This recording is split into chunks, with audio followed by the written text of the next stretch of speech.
We're back. We are back. The head is back. I know, it might make you sound like Paul Celan or someone. It's a sort of giant head. As you were reading, I was thinking a lot about object permanence. You know, how children have to learn this. You know, like if you take a toy and move it behind a screen, this toy still exists. And it seems like the cognitive stages of adult development don't extend far enough into object impermanence, which is basically what we all have to eventually learn. Is this something that you're writing about to some degree with these short pieces?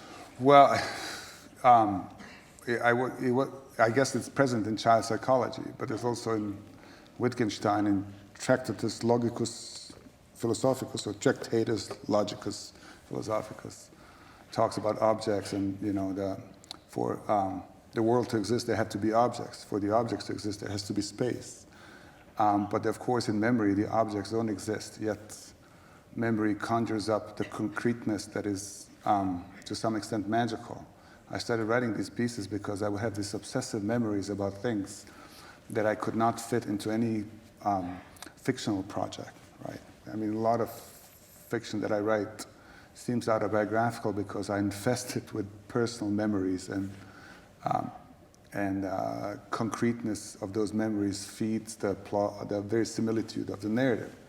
But there were these very intense memories that I could not do anything with except write them and see what is happening, what happened. And I discovered that a lot of those memories are organized around objects. That's always been the case. But then in this particular series of memories, there was a lot of destruction of objects. I'm sure there's some kind of therapeutical explanation for all this, but I don't want to know too much. I got to make a living by writing. I don't want it explained. I think that another thing I was thinking, it sort of obliquely relates to what you were asking. The permanence object is also the permanence and stability, related to permanence and stability of reality. We think this world will go on as it is because this will not just vanish or crumble or be destroyed, right? And that works pretty well, particularly if you live or grow up or not exposed to a traumatic experience of war, destruction, right? There are many things people think or remember from 9/11, but I think one of the greatest shocks was to see the destruction of objects that were taken to be permanent, right? That suddenly the physical reality changed in that way. And this is what I was vicariously exposed in watching Sarajevo be destroyed from afar. Some of the buildings that I knew, had this, my sense of object permanence was organized around some of those buildings, they would be gone. Not only did I not have access to them, but once I could have access to them upon my return, they were no longer there, or they were at least not the same objects in that they were damaged and destroyed. And so what was interesting to me in writing these pieces, what is always interesting to me, is the way that memory holds on to the concreteness of these objects by conjuring them, as it were. In other words, the creative aspect of memory depends on the impermanence of the objects, and because it tries to restore that permanence precisely because the objects are not available. Mm. I find there's a former East German writer, Jenny Erpenbeck, who's written a series of essays about objects that were only relevant in the former divided Berlin. Herta Müller, Romanian writer, has also written about this. And I find it interesting that former Eastern Bloc or Soviet writers have written of this. And I'm curious to talk to you a tiny bit about language, because last week Sasha was in New York, and we were talking briefly, as one does, about a poem by Howard Nemerov called The Trees. Does anybody remember this poem? I won't read it, but it's a marvelous poem, and it's all about sort of learning the languages of objects and things and categorizing them, and yet how much squeezes out of those categories. And you told me this story about when you first were living in Chicago. You would look at a street, and what would happen? Well, I had this hallucinatory experience where I was walking down the street in Chicago, and I remember the street. It's called Winthrop. Where I had a sense that trees on the street were actually blank spaces, because I did not know what trees they were. I could only have a generic term for them, trees. but they were not. I could not identify them. I might still not be able to identify their species, but I did not know words for maple or oak at that time. They were not coming to me readily.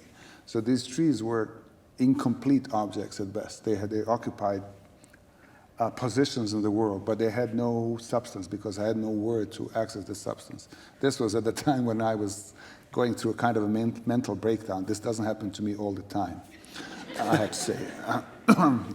Although who knows what might happen next. But, so it was that, and I remember that experience because it was hallucinatory and intense, and it fed into my need, I suppose, to engage with the English language in ways that were not merely enough for being a tourist. What I find, in Book of My Lives, and then again in a story in Love and Obstacles, you mentioned you've written 1,000 poems in Bosnian before you, and you kept threatening to unleash them on us. But you also did have a life as a journalist and a magazine writer and a critic, movie reviewer, and were beginning to write stories that were broadcast on radio. And so you had a life as a writer before you moved to the US. I wouldn't quite call it a life. I was young. I had a gig, and so I could I could get some money so I can blow it on playing slot machines and partying all night. And so while I was still living with my parents, only just before the war did I make enough money for about 4 months to rent an apartment with 2 roommates, and then the magazine collapsed, and then the country collapsed. And so it was a very brief time. But I was engaged with public space, and I was writing. And I mean, I was never a real journalist because I was always long-winded, let's say. When I was conducting interviews, my questions would be longer than the answers.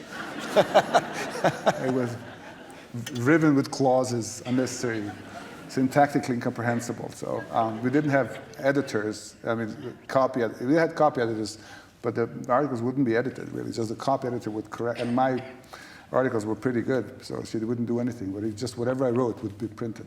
In any case, it wasn't quite a life, is my point. See, I'm long-winded. This alone proves it. But I was, and that marked my experience as a writer, that I had access to public space. And even the literary attempts at the time, the early literary attempts were, I had a 3-minute slot once a week on a radio station, which was called Sasha Hemon Tells You True and Untrue Stories. And I would read these shorts on the radio. And if you went to the kitchen to get a cup of tea, you would miss the story. The shortest one and the best one, it was 27 seconds long. Yes, and so I just read, it was one sentence and it vanished, and I loved it. But it was this access to public space, because as a journalist, that even after those things, people would come up to you the next day and say, that was crap, usually. Or sometimes they would say, it was okay.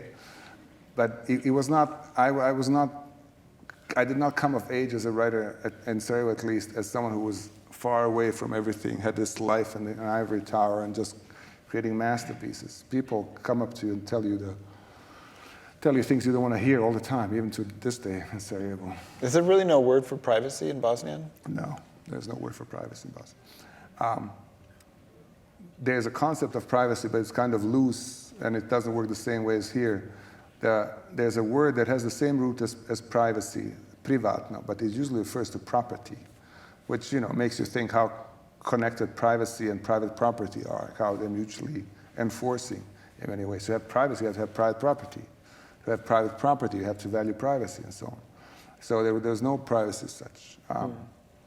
It is partly because people live on top of each other and families are large, and also loneliness was not valued as much, I would think. So when you were first starting as a writer in Chicago, ontologically, you needed to have some purchase on the reality around you. The other thing that you've written about in Book of My Lives is how one of your teachers became Karadžić's kind of right-hand man. Yes. Yeah. And I wonder, to what degree was beginning as a writer in English any kind of break from your teacher, in a way? Well, I had a teacher. He was my favorite teacher in college, Nikola Koljević, and so he was my favorite to the extent that after I graduated, I called him up. It was very unusual in that place and time, called him up at home and asked him to go out for a walk. And I thanked him personally. We took this walk, and we had this kind of teacher-student closeness, which was very, very uncommon at the time.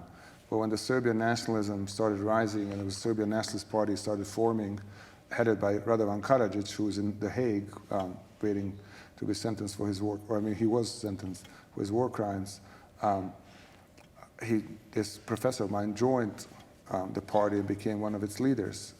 At some point, you would see him often. It's easy to find footage where he's next door to Karadzic.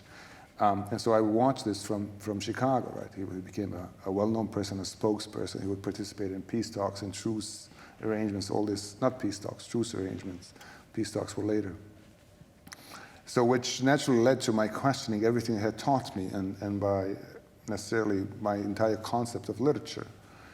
If you care about those things, he came from the New Critics background. His PhD was in American New Criticism on Clint Brooks. And so the entire aesthetic that I picked up in college, that I valued in his classes, and the entire concept of literature, what I valued in it, I had to question that. And this coincided with my need to acquire enough English language to write in it. And so the upside of it all is that I read a lot in English and reread things, having destroyed my aesthetics, as it were, and trying to reconfigure it and reconstruct it after all that, in the light of what happened, in the light of the fact that my favorite literature professor became an active fascist. And it's in the book of my lives, Karadzic was the leader of the whole genocidal project in Bosnia. He shunned him at some point and pushed him away from power, and he became alcoholic and shot himself, the professor, Karadzic, not yet. And he had to shoot twice. That's one of those historical ironies, Shakespearean. He also was good at Shakespeare. So he had to shoot twice. He missed the first time. So one of the things that distinguishes your writing, which I'm sure the audience noticed, is its sensory richness. It creates narrative field through the exposition of the senses. And you once described that was not characteristic of your writing before beginning in English. And what was it that that made you decide that was what you wanted to do? Did you discover Proust? Did you enjoy the affluence of the Chicago seasons? What was it? It was the winter. It was the -40 wind chill. Yes, it makes you think about your body entirely differently. The mortality and fragility of it. It was part of it. What I had written before, including those 1,000 poems, it was just insufficient. It was not what I wanted to write. The whole structure of literature collapsed. My aesthetics, what I valued in books, but also in movies. And some books and movies survived this reevaluation. You had a real test period where you took the books out you loved and reread them in English. Right. And so I realized I couldn't stand Dostoevsky anymore, and a number of other things. There were disappointments. But was there anybody that rose up, or was it all just Nabokov? Because I had read Nabokov in translation, Lolita, but in English it was an entirely different beast. I went for a walk today, and there's a Lolita Street in Santa Fe, and it says dead end. I don't know what that means, but there's no way beyond it. Yes, and so in English, obviously, it's the difference between reading and translation in English is the difference between listening to Beethoven's symphony through a phone and in live concert while Beethoven is conducting. Deaf as a bat. Those pieces that you read tonight, the first story in Sasha's first book is called Islands, and it's a story in about 30 parts, each of 33 parts. And listen to there'll be an echo of the last piece he read. We got up at dawn, ignored the Yoki sun, loaded our navy blue Austin with suitcases, and then drove straight to the coast, stopping only on the verge of Sarajevo so I could pee. And it occurs to me that you're circling back and you're doing a kind of another lap, but with a different take on some of the dementia. But you are the most deliberate writer that I know. So why are you returning to this kind of episodic form, 20 years later? I don't know. yet. I think it's reaction to a series of things that I've done in the past couple of years. I wanted to return to language. One of the consequences of my reevaluation, what I was talking about just now, and this, again, coincided with my entering the English language and the English language entering my subconscious mind, was the joy and love that I have for language, right? And so, in those early days of my use of English, all of those words had a materiality. I could touch them and smell them and taste them. They had this value that, and it's not that in my later works that is not the case, but once you get invested with characters and plots and all this, that becomes part of the thing, but not the thing. And so for some reason or another, I wanted to invest myself, infuse my mind with language, and it's where every word and rhythms and all the rhythms in the sentence, or the rhythm in the sentence, would have value, right? And so this is why these pieces are very short and small and very sensorially intense for that reason. Now, this is not the only project I've been working on. I'm so compulsive, obsessive, and I reacted to the whole Trump situation with a kind of hypomania. So I started, last year I finished 2 books, including this one, and a number of scripts and a number of pieces, and I was teaching in 2 places. It's just, Trump got me wired like crazy. I might explode on stage the next 5 minutes. And so those other projects, they're not as rooted in language. They are, obviously, by virtue of being literature, but I wanted to do the fine work, right? So it's working, the people who inscribe the Quran in a grain of rice. This is the kind of, not quite that, but I wanted that kind of focus, right? You do have a lot of different registers. Rereading your books this past week or so, the stories in Question of Bruno use a lot of different forms. There's stories within stories. There's spy stories. Nowhere Man is very Nabokovian. I mean, to the point where it reminds me quite a bit of Pinin.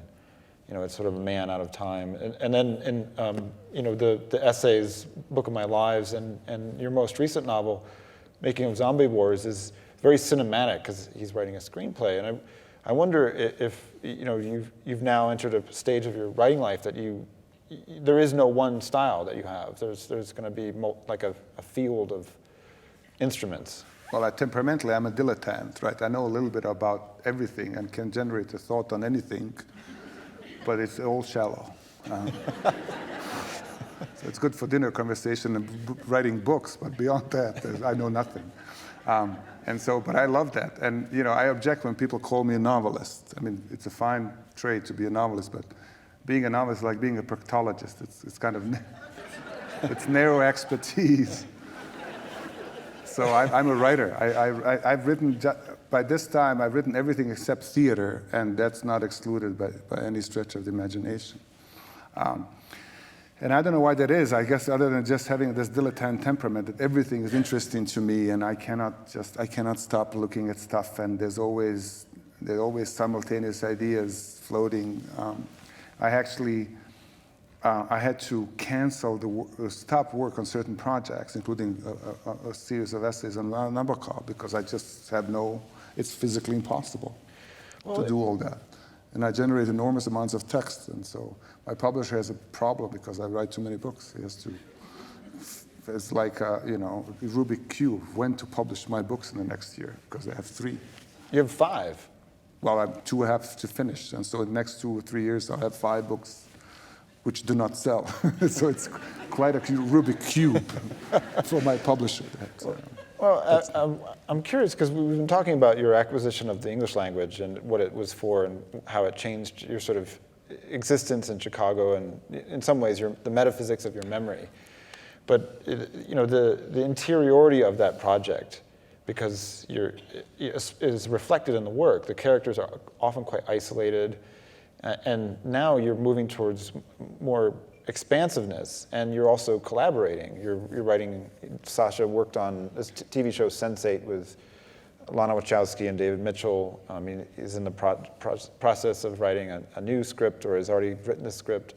And I'm curious, these books were built out of a need to kind of redefine reality in a way that was stable for you. And now, as I mentioned in the introduction, reality is out of the box not stable at all, thanks to this president and all these other forces. And I'm curious how it feels to you to be narrativizing collectively an unstable reality. Feels like home. It's just, it's finally the America caught up with my mind. It's just the chaos and the incipient catastrophe every day. Just that's it. America has become Bosnian finally. Speedos everywhere. Not yet, but soon. But it's an interesting thing because it was always unstable. It is that an illusion of stability, and not only stability, but long-lasting, everlasting stability could be sustained. And then what happens, sometimes it happens with war, usually, always, not usually. War always does it, but there are other things that do it. You can think of it as a traumatic experience, as a sort of rupture in reality where everything becomes potentially unstable. When you think of, you're constantly imagining some kind of catastrophe on the one hand, and simultaneously, this is what the country is busy with right now, is simultaneously imagining some kind of redeeming event that will restore everything back to what it was before the rupture, which will never happen. It cannot happen. And so the fear feeds this desire for restoration, for some kind of correction, right? But the fact that the correction and restoration would never happen just feeds this fear, and this dynamic keeps going on and on and on. And the Trump and Trumpism feeds into that because they thrive in these unstable conditions because they have a plan. We only panic. And so to me, this is very familiar, the state of mind from before the war. And I, took me a while to understand what was going on. And this instability creates both a need for connection with people, but also because this eats up the domain of personal sovereignty. And this is different from privacy, mind you. Personal sovereignty, in other words, a space where you can think your own thoughts that are not infested and infected with what is going on everywhere around you, this ugly reality of America right now. In which case, literature becomes valuable both as a medium that is creating a field in which people can collaborate and imagine realities and futures and question what is at hand, including the false stability of the now, but also retreat into that space and not escape into that space, but just protect the thoughts that have to be formulated before they could be shared with other people. Because we spend so much time now, I think, thinking outside of our heads about things that are forced upon us. That in preparation for this event, I was thinking about what to read, right? Because I have a series of pieces on Trump, too, that I wrote last year.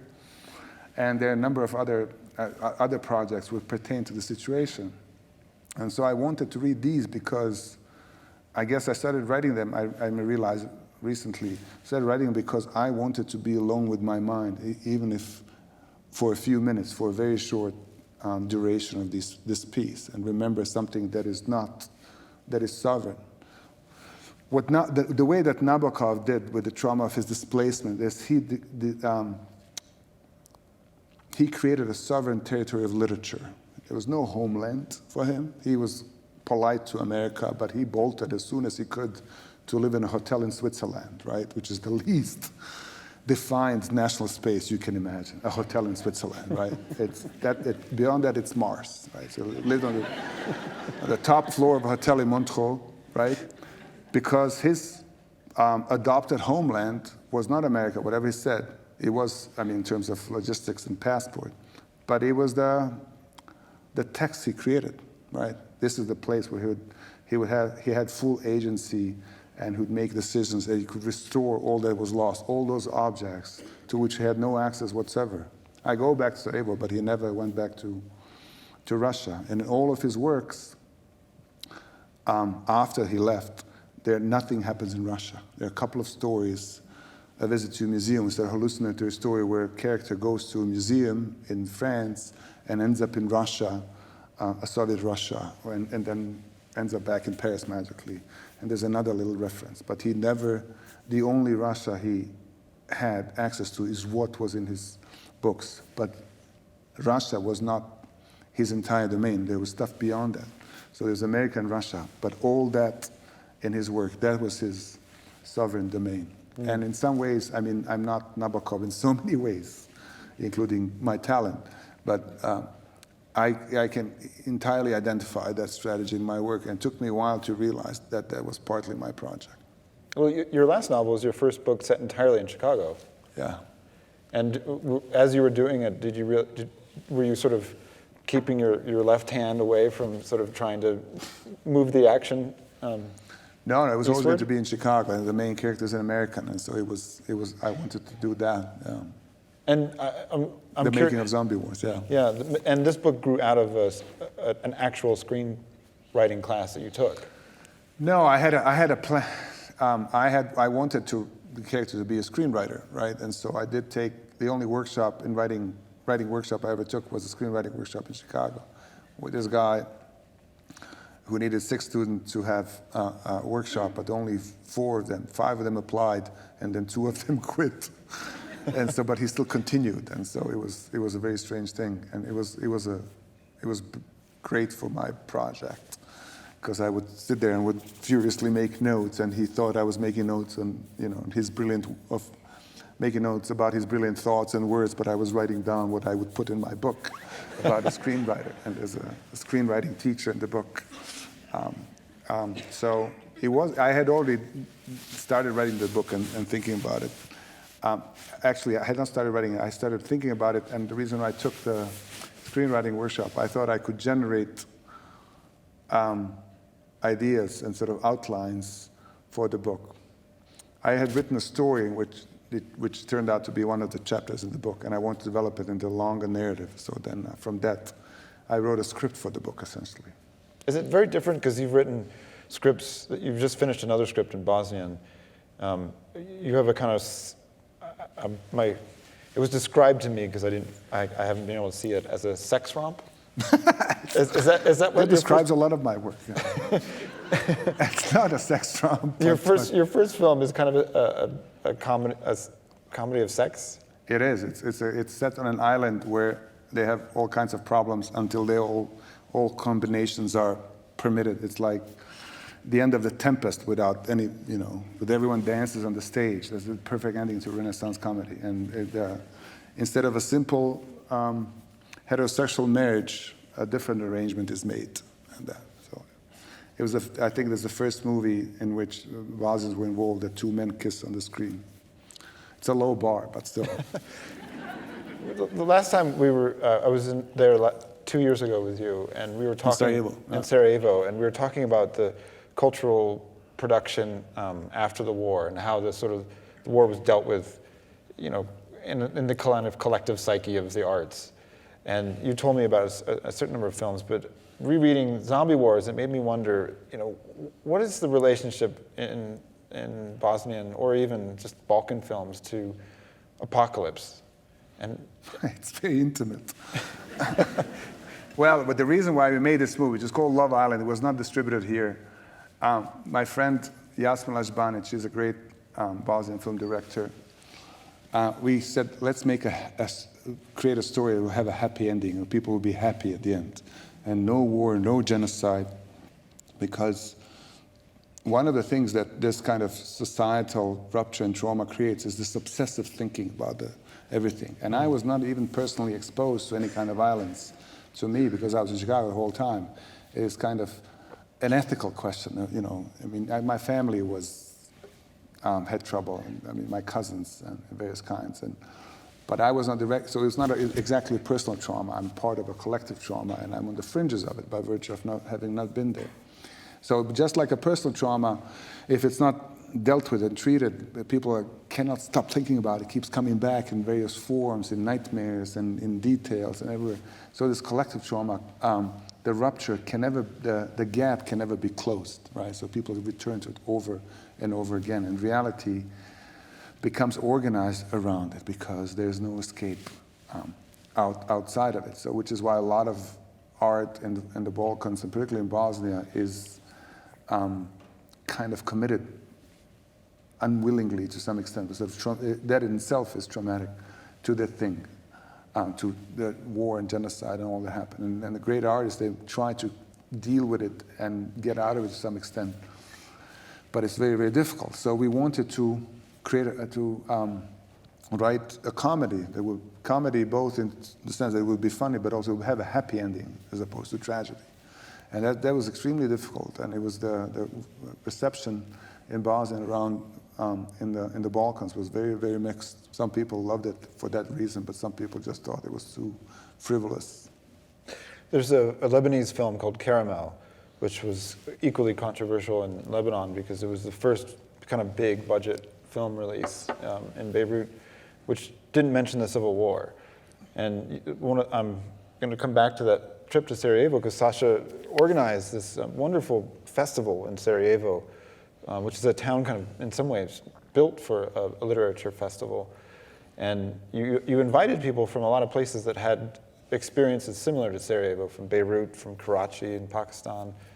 And I wondered what you felt as you were coming to the end of that thing, about what it was like to see your city refracted through these other Well, I always knew experiences. I always knew there would be people in Syria who would love that, who would love these people. And in some ways, I was not quite organized. I curated, but one of the logistical challenges, or pleasant challenges in my life, is to bring the friends from two halves of my life together, right? And so the Freeman can meet my friends in Sarajevo and the other way around.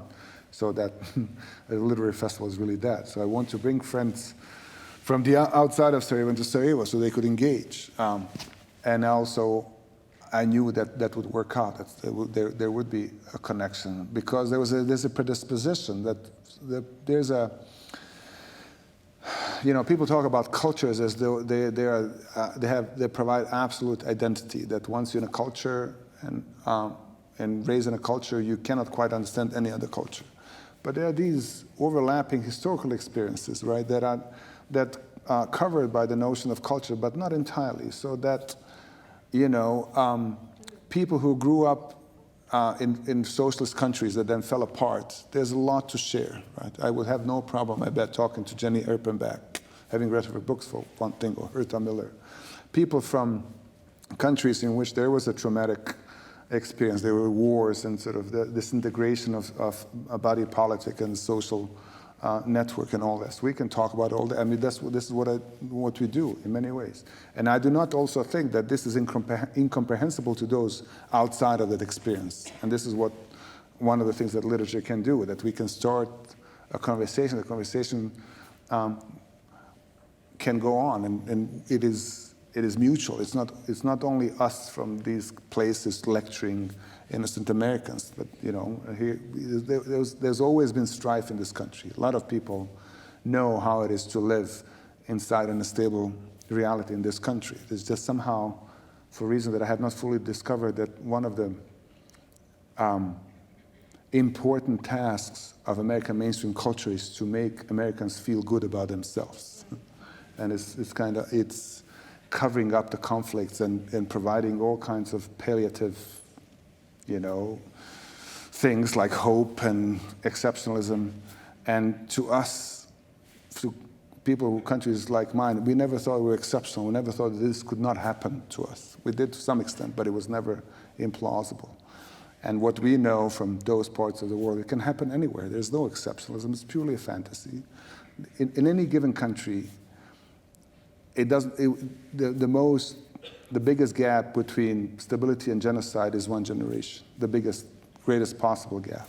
It can happen just like that. Which is not to suggest that we all screwed now, it's the end of it all. It rather is to know that to stop that, to work against it, we have to struggle. Just sitting around and hoping is not good enough. Thank you.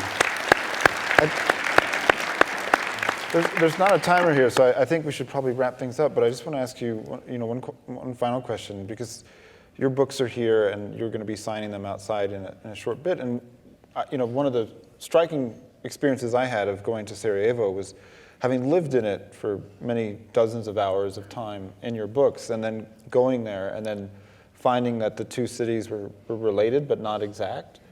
And I wonder, if there's a part of the city and the experience that you could sort of put everyone in the room into a ship and take them there, like an Elon Musk super tunnel.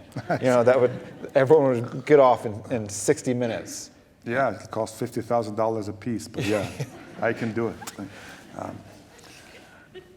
I mean, it's a totality of experience. What I like about Sarajevo, and it's not uncommon in Europe, but in Sarajevo, because of its shape, it really is one or two streets where, unless you're avoiding those streets, you have to walk through them, right?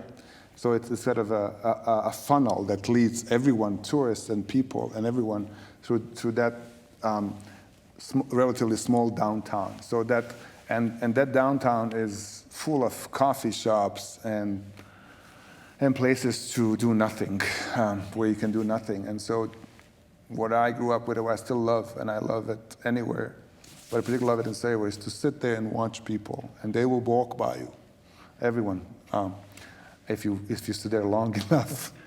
And so that experience, one of the things that no one ever does in Sarajevo is take a computer to a coffee shop and work. That is just, why don't you just work at home?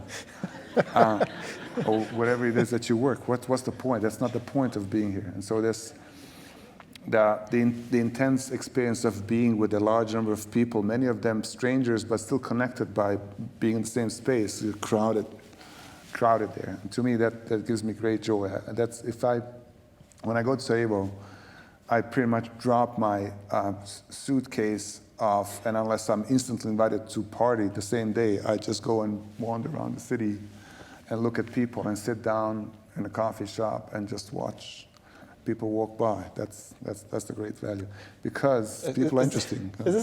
I teach in a writing program with Sasha, and one of the bizarre things about having a coffee with Sasha is that he can look away from you and watch people while also having a conversation and observing you. Why would I look at you? There are people there. And so the last time I had a coffee with him was at a cafe in Paris, and we were facing out, and we were having an intense conversation. And you never once looked at me, and I was sort of sitting there waiting for affirmation. What about me? What about me? But this is how you do it, yeah. And in Paris, of course, it's also set up that way because the chairs are pointed outwards. Yeah. And because in other words, even intimate conversations are in public space, and even in intimate conversations, you have to look out. I mean, that's set up. You can always go somewhere else, of course. Well, there's a table Next time I look at you, don't feel hurt now. I'll hold your hand. There's a table out there. Sasha will sit at the end of it. He will sign books and occasionally make eye contact. It is a great pleasure to have a conversation with him, ladies and gentlemen. Aleksandar Hemon.